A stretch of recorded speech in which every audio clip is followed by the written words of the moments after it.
Assalamu alaikum wa rahmatullahi wa barakatuh. Kwa majina naitwa Musa Soa au Dr. Musa. Mimi ni dokta ninayetibu kupitia mitishamba pamoja na dua. Leo nakuletea elimu uweze kufahamu tawala za majini wakuu, majini wenye kutoa mali pamoja na utajiri, na nakuletea elimu uweze kufahamu tawala za majini wakuu wenye imani na takwa ya Allah, wenye imani ya kumcha Mola wetu mlezi, Mola wa Jibril na Mikail na Israfil. Je, ni tawala zipi za majini wakuu ambazo nakuletea hapa? Je, unahitaji kumiliki mamilioni ya fedha kama unavyoona hapa Daktari Musa navyomiliki mamilioni ya fedha?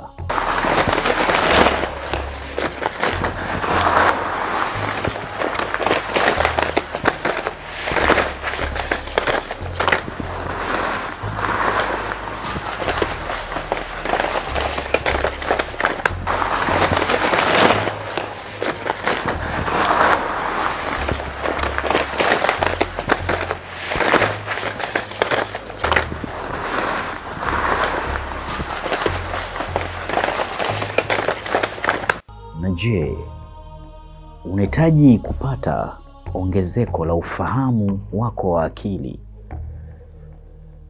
Unahitaji kuondokana na dimbwi la ufukara? Unahitaji kumfahamu muumba wako alikuleta duniani kwa ajili ya nini, na ujitambue wewe ni nani, na ufahamu pia majini ni viumbe gani, na majini hawa wapo katika tabaka ngapi? Je, unahitaji kufahamu majini wakuu wenye kumiliki mali pamoja na utajiri? Na je, unahitaji kuifahamu dunia na unahitaji kufahamu watawala wa kimajini? Kama ni mara yako ya kwanza kuungana nami, naomba usubscribe channel yangu na ubonyeze alama ya kengele ili uwe kwanza kupata taarifa na tiba ambazo nitakuwa nazitoa. Kuna durusun mutafawicha, kuna miongoni mwa aya ambazo Mola wetu mlezi alimtirishia mtume wetu Muhammad mtukufu wa daraja. Miongoni mwa aya hizi, kama utaamua kuzizingatia mafundisho yake, hakika utakuwa ni mtu wa mafanikio. Hutokuwa ni mtu ambaye utaambatana na maisha ya dhiki, na hutokuwa ni mtu ambaye utakayekuwa unasumbuka na msongo wa mawazo na ukakosa kufahamu nini maana ya maisha. Na vile vile utawafahamu viumbe majini wanatokamana na nini na tawala zao kuu ni zipi, na pia utafahamu miongoni mwa binadamu tunatokamana na nini, na sisi ni wakina nani, na Mola wetu mlezi alituleta duniani kwa ajili ya nini. Kama utazingatia aya katika surati al-Fatiha, na kuna miongoni mwa aya kama utazizingatia utahitaji kujifunza zinazotoka katika surati al-Baqara, surati al-Imran. Mola wetu mlezi ameizungumzia vizuri sana familia ya Al-Imran. Amemzungumzia Yahya bin Zakaria na Bi Maryam mama yake na Isa, na pia amemzungumzia kwa marefu zaidi Nabii Isa.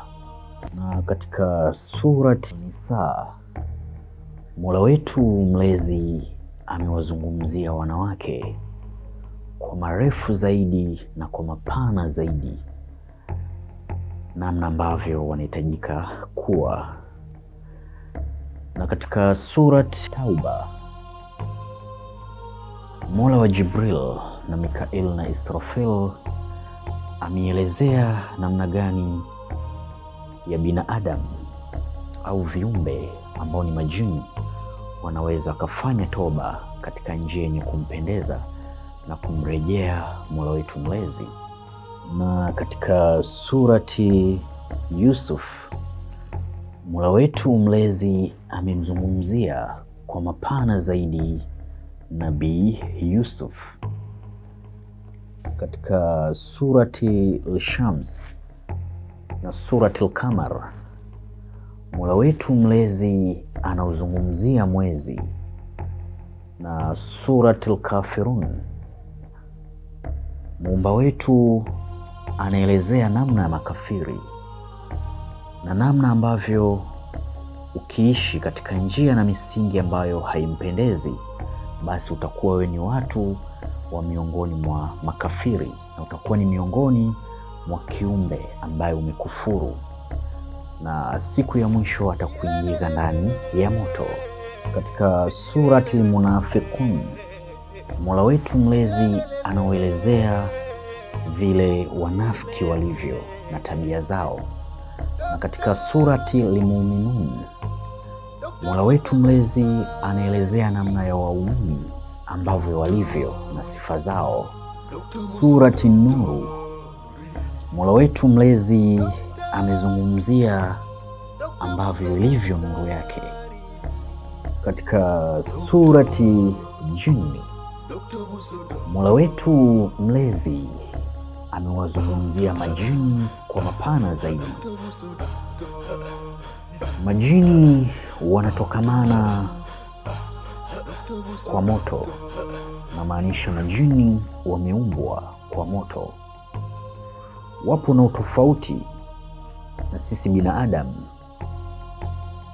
Binadamu tunatokamana na udongo au mchanga, na malaika wanatokamana na nuru, wameumbwa kwa nuru.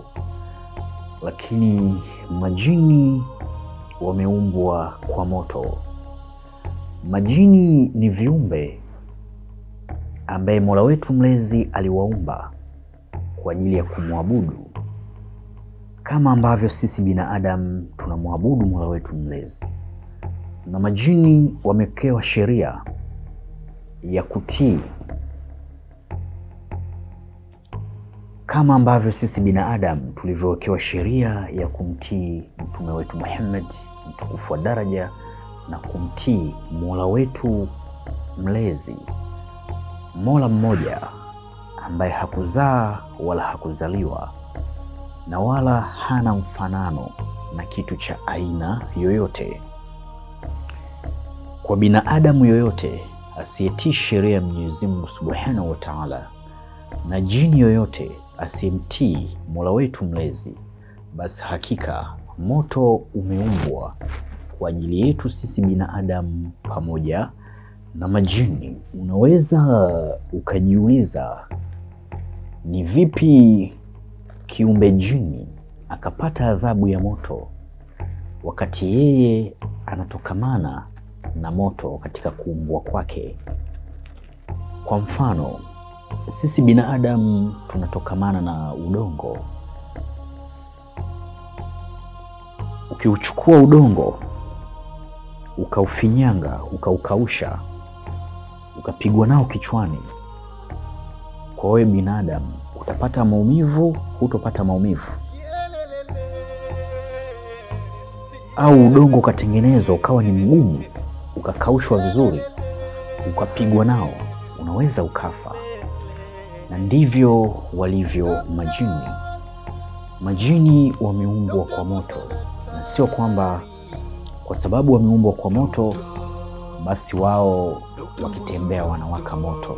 Hapana. Na sisi binadamu tumeumbwa kutokamana na mchanga au udongo. Sio kwamba tukikaa ndani ya udongo basi ngozi yetu inabadilika kwa udongo hapo hapo, inakuwa kama ni mchanga. Hapana. Lakini kuna nyakati zikifika, mwili wa binadamu unaweza kauona kabisa unapukutika hivi kama ulivyo mchanga. Majini wamegawanyika katika aina kuu tatu. Kuna majini ambao wana mabawa kama malaika, na kuna majini wa aina ya pili wenye mfanano wa majoka pamoja na nge na pamoja na wanyama, na kuna majini pia wana mfanano na sisi binadamu.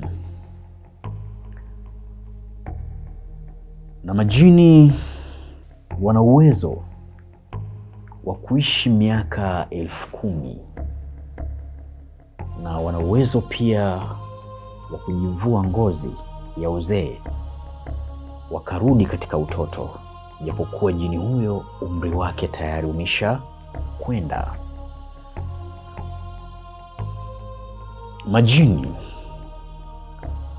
wana uwezo wa kumwingilia binadamu na kutembea katika mwili wa binadamu,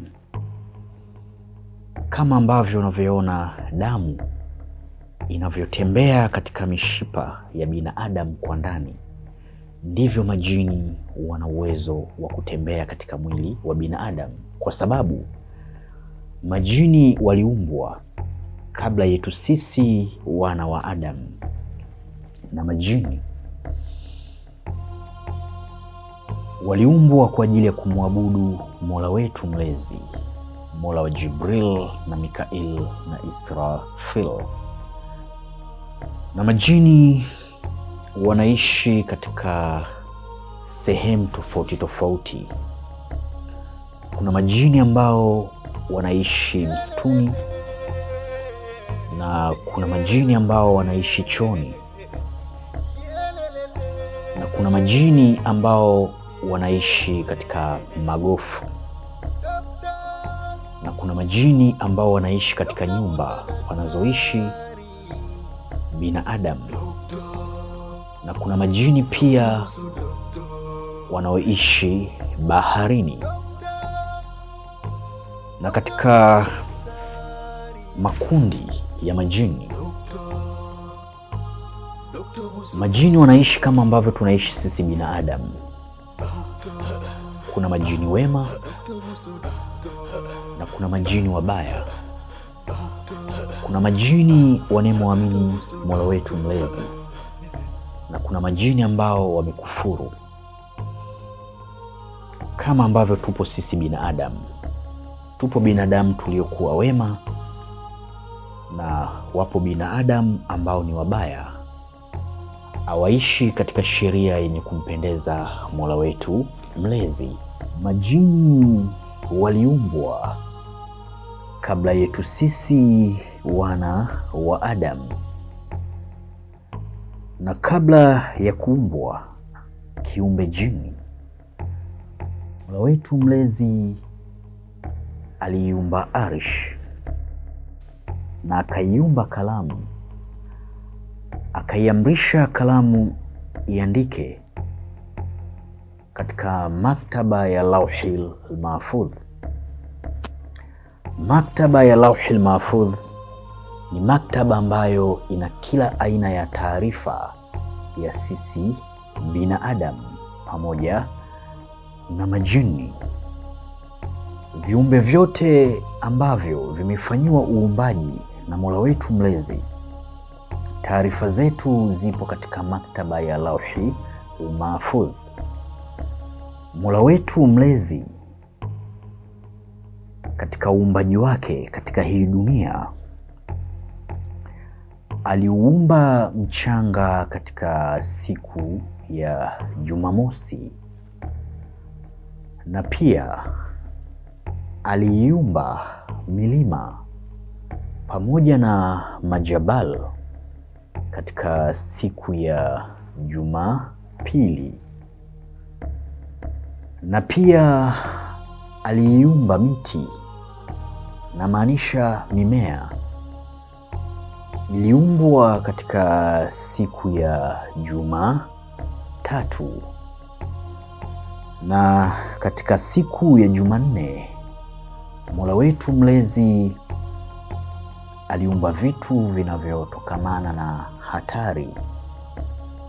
Vitu vibaya vibaya vyote vyenye hatari viliumbwa katika siku ya Jumanne. Na katika siku ya Jumatano, Mola wetu mlezi aliumba nuru. Na katika siku ya Alhamis, Mungu wetu kila kitu ambacho alikifanyia uumbaji wake alikikusanya na kukiweka pahala pake.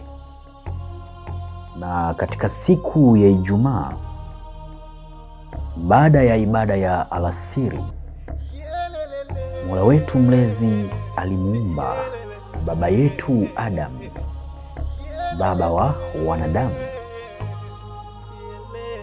Na kabla ya sisi binadamu kuishi hapa duniani, Mwenyezi Mungu Subhanahu wa Ta'ala katika dunia yetu hii aliwaweka majini. Na majini waliishi miaka 7,000. Na majini walimwaga damu katika hii dunia. Walikuwa kigombana wao kwa wao. Damu litapakaa katika dunia.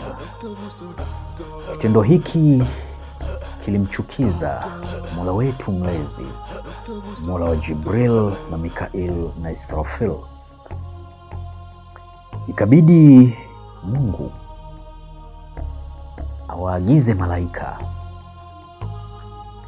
Na malaika walipokuja katika hii dunia yetu, walipigana vita na majini. Vita ya kwanza ya dunia ni ya malaika pamoja na majini. Baadhi ya majini walipigwa, wengine wakakimbilia baharini. Na ndio maana tunaambiwa kwamba kiti cha Shetani Lucifer kipo ndani ya bahari. Na kuna majini wengine wakakimbilia porini. Na kuna majini wengine wakakimbilia sehemu zisizojulikana. Kutokana katika hii dunia kulikuwa na vita kali sana kati ya malaika na majini. Sio majini wote walimuasi Mola wetu mlezi, ndipo ikatokea vita. Kuna majini wengi walikuwa ni wema, walikuwa kitii sheria ya Mwenyezi Mungu kama tulivyo sisi binadamu. Tupo tulio wema, tunatii sheria ya Allah, na wapo binadamu ambaye hawamtambui Mola wetu mlezi na hawatii sheria. Kuna jini mmoja alikuwa ni jini mtoto, alikuwa ni mdogo sana. Jini huyu alikutwa na malaika katika hii dunia yetu. Alionekana ni jini mtihifu, ni jini mpole, na ni jini ambaye anamwabudu Mola wetu mlezi. Na jini huyu alifahamika kwa jina la Azazil au Abasijida. Na jini huyu alichukuliwa na malaika kutokana na utakatifu wake aliyokuwa nao wa kumtii Mola wetu mlezi na kumwabudu Mola mmoja ambaye hakuzaa wala hakuzaliwa. Malaika walimchukua jini huyu mdogo na kuenda naye mpaka kwa Mola wetu mlezi, na hawajahitaji kumdhuru wala kumuua. Jini huyu alikuwa ni mtakatifu. Kutokana na ukarimu wake na upole aliyokuwa nao, aliwatolea mawaidha malaika wa Mwenyezi Mungu Subhanahu wa Ta'ala miaka 20,000. Na aliizunguka arshi ya Mwenyezi Mungu Subhanahu wa Ta'ala jini huyu miaka 15,000.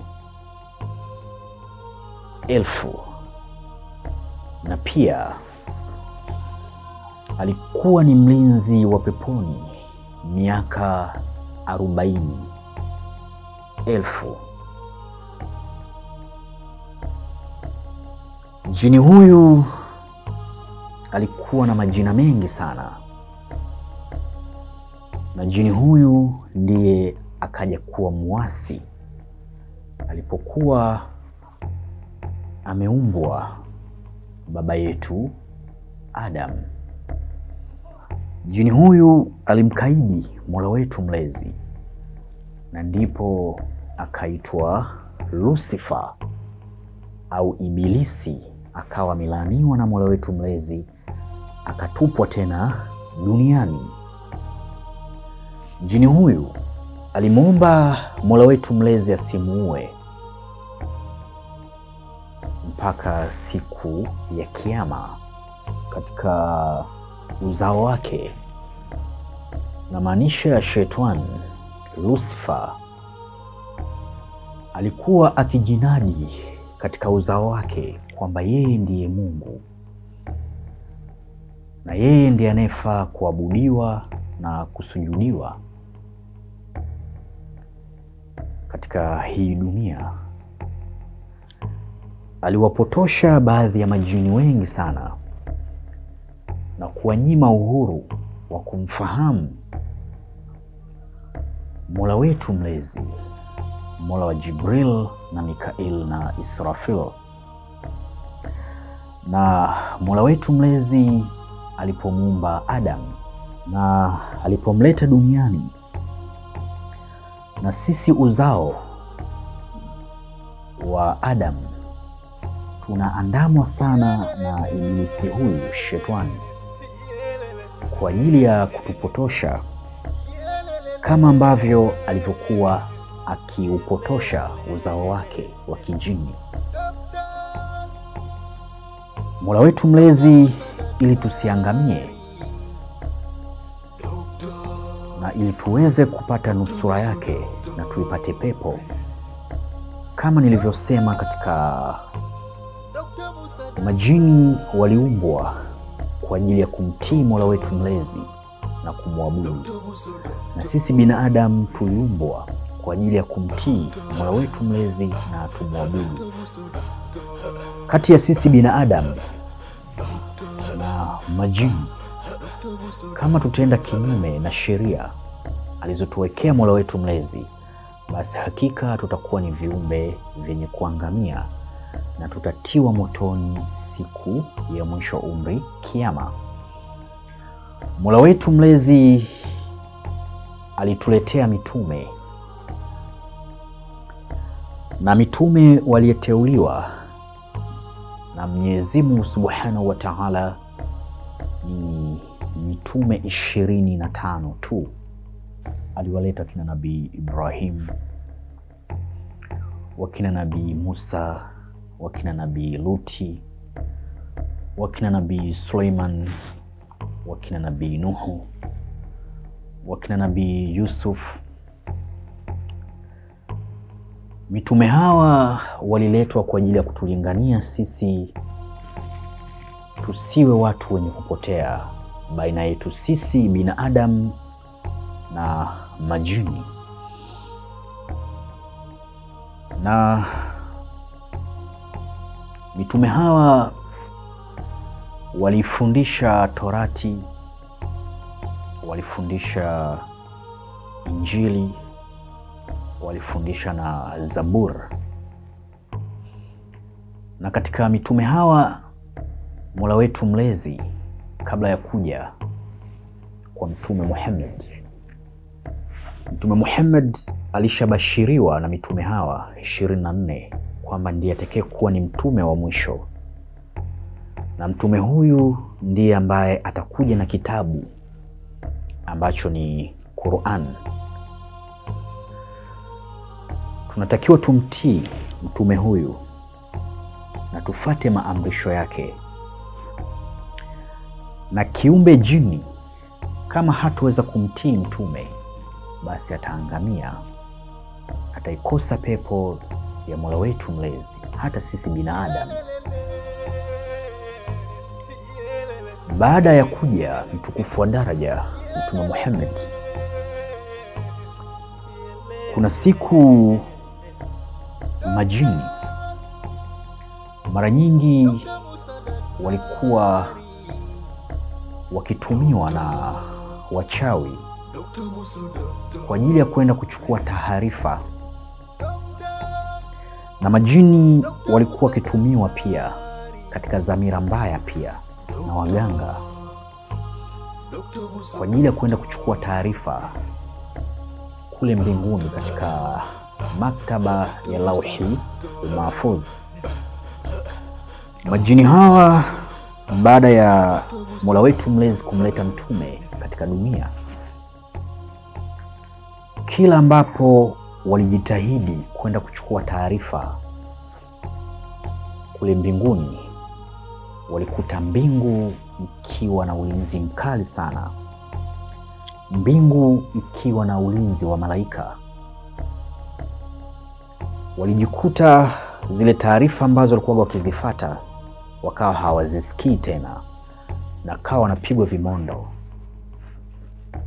mpaka wakawa wanaanguka chini. Wakawa wanajiuliza kuna kitu gani ambacho kinachoendelea katika hii dunia. Kuna siku mtume na maswahaba zake, mtume walikuwa kiswali katika mtende. Ghafla likatokea kundi la majini. Majini hawa ni majini 7 wanayetoka katika sehemu ya Nasibin. Majini hawa walisikia Qur'an mtume wakati akiisoma. Ile Qur'an ikawa imewaingia ndani ya moyo, ikaenda kutakasa nafsi zao. Wao kwa wao wakaanza kujiuliza, inawezekana sisi ambaye tunajaribu kwenda kule kuchukua taarifa tunapigwa na vimondo, inawezekana huyu ndiye mtume aliyebashiriwa na manabii waliopita, na ndo mtume aliyebashiriwa katika kitabu cha Torati pamoja na Injili kwamba ndiye mtume wa mwisho ambaye atakuja kutuokoa sisi majini na tutaiona pepo ya Mwenyezi Mungu Subhanahu wa Ta'ala. Majini hawa 7 walivutika na kisomo alichokuwa kikisoma Mtume Muhammad, wakaenda kupeleka taarifa hii ya ujio wa mtume katika mamlaka kuu za ujinini, kwamba amekuja mtume wa Mwenyezi Mungu ambaye tulikuwa tukimsubiria kwa muda mrefu, mtume ambaye atatuokoa sisi, na mtume ambaye atailingania haki ya sisi baina yetu na Mola wetu mlezi, na atatufanya tuweze kuiona pepo na tusiingie katika moto, na tutaondokana na hii laana ya baba yetu Ibilisi. Baadhi ya majini waliufurahia ujio huu wa Mtume Muhammad na wakaanza kuenezeana hizi taarifa kwamba amekuja mja mwema, mtume mtukufu, kiumbe bora kuliko viumbe vyote ulimwenguni, na amekuja yule mtume aliyebashiriwa na mitume waliopita, na mtume aliyebashiriwa katika vitabu vya kale. Majini wengi walimwamini mtume. Makundi mengi ya majini yakawa yanahitaji kuonana na mtume. Kuna kundi la majini 12,000 lilitokea Mausin, Syria. Lilienda kuonana na mtume, na kundi hili likawa limesilimu, na kundi hili la majini wakawa wamemkubali Mtume Muhammad na wakasilimu na wakawa Waislamu. Na kuna kundi la majini lilitokea Jazirat Arab. Kundi hili la majini walikuwepo ni 1,000,000 na wao pia walienda kusilimu mbele ya Mtume. Kuna kundi la majini lilitokea Jazirat Arab. Kundi hili walikuwa ni 1,000,000 na wao pia walimwamini Mtume na walifika kwa Mtume na wakasilimu na wakawa Waislamu. Na kundi hili pia la majini 7 wa Nasibin au Naswaibin, majini hawa pia walienda mbele ya Mtume na wakasilimu na wakaanza kuutangaza Uislamu. Je, unahitaji upate ongezeko la kielimu,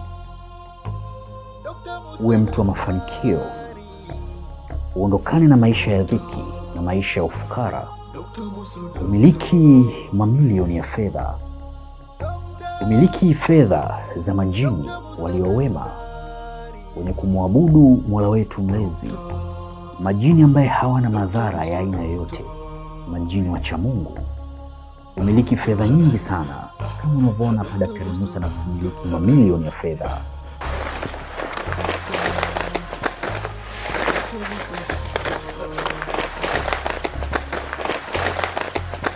Na je, unahitaji kuondokana na maisha ya dhiki? Unahitaji kufahamu elimu za kimajini? Na je, unahitaji kuwa mtu wa mafanikio kila kona ya dunia utakayopita?